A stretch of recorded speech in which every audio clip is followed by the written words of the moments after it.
Oh, Magic 8 Ball, should I make a 3D printed version of you?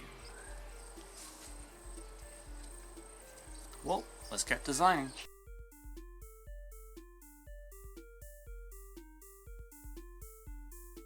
Magic 8 Ball toys have a 20-sided dice immersed in alcohol dyed dark blue. You shake the toy, ask it a question, and the icosahedral object floats to the top to reveal one of 20 possible responses. There's a few problems when translating this into a 3D printable object, mainly the liquid and the floating object, but I have a simple solution. I have this idea to print a tetrahedral die, a 4-sided shape which would have the yes-no responses, and the 8 ball in one go. You could then peel the print off, turn it over, ask it a question, and the 4-sided shape would fall into a tetrahedral shaped hole inside the bottom, ensuring it always landed with one face up. Shake it again and you would get a new random response. The challenge here is that the model cannot have any overhangs, so it can be printed supports free, otherwise you'll be removing pieces from the inside.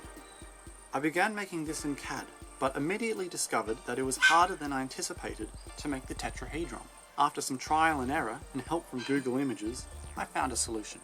I began by drawing the base of the triangle and added a circle perfectly in the center. I then drew another sketch from the side, used the references from the base circle to make a new circle, and was able to draw a line perfectly equal to the lines that made up the base sketch. I could then repeat this line 3 times around an axis, and there you have it, the edges of the tetrahedron. The edges were then turned into surfaces, and the whole object was made solid. I then added some numbers to identify the different sides. The ball part was an easy revolve. I could then make a quick rough tetrahedron base using an extrusion and chamfering the edges. And finally used another revolve to create a cavity that the dice could rattle around in. The parts are made in an assembly, which gives me the option to export them individually to STL or all as one piece. Let's print this out and see the mistakes I've made. Well, here it is, and I can immediately see a mistake.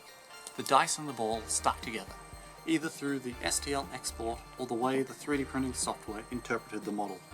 But that was an easy fix, and what do you know, it actually works. So the inside is shaded, and the black is not very clear to read. White with the numbers painted in is a significant improvement, so it looks like I'll have to print this in separate parts. So for the next iteration in the design, I want to make the dice bigger and clearer to see, but I don't want to cut holes in the ball because that would spoil the smooth aesthetic.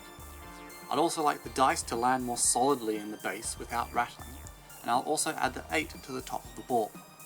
And finally, 3D printing allows me to add more new complexities to the Magic 8 Ball that wouldn't normally be possible. Let me explain this with sketches. What I'm imagining is a ring with an arrow that will rattle around with the dice and land in a custom footing pointing to a number. This allows you to get a more complex response, such as, should I pat this dog? Giving a simple yes-no response combined with a quantity and a direction. I initially intended for this to land on a flat surface inside the ball, but that surface would not print supports free upside down. With lots of brainstorming, tweaking in CAD and re-sketching, I realised that I could use the corners and sloping within the ball to make the parts fall together. And as you can see, it actually works quite well, and all parts still print completely supports free. The subsequent iterations were simply refinement. I had to tweak the slope and increase the space inside the ball so that the 2 rings could tumble independently and consistently get different results. I had to do a lot of experimentation in CAD and cogitation that I wasn't able to record. I would run tests on 1/3 of the object and then see how it looked as a whole. A revolve on the inside creates the overall cavity. I then added flat surfaces referenced to this and played with these 2 components until I got all angles appropriate for support-free 3D printing. And finally, I widened the viewing hole. This also gave the ball a bigger foot, reducing the chance of it peeling from the print bed.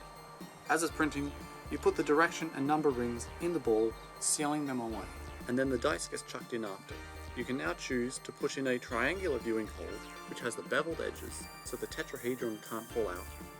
Or you can put in a clear 42mm diameter disc, which gives the clearest view of the magic ball's answer. Now let's try this out. Let's see how this goes finding some Pokémon. Are there Pokémon in this direction? Yes. 5 steps that way. Let's go.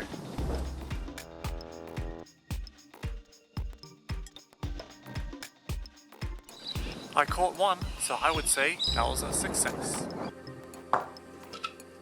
Should I have another drink? Well, 3. You want to have a go? Okay. Should I have a kiss? Maybe. Maybe next time. And if you'd like to make your own Magic 8 Ball, you can find this as the Magic Foresight Ball on myminifactory.com, where you can download the designs for free. And if you don't have a 3D printer, you can pick one up from my Etsy store. Links for these are in the description below. And if you do make one, please share it to my My Mini Factory page or any of my social media platforms, and I'll feature you in my next video. Hope I'll see you then. Like and subscribe, and I'll catch you next time. Yes.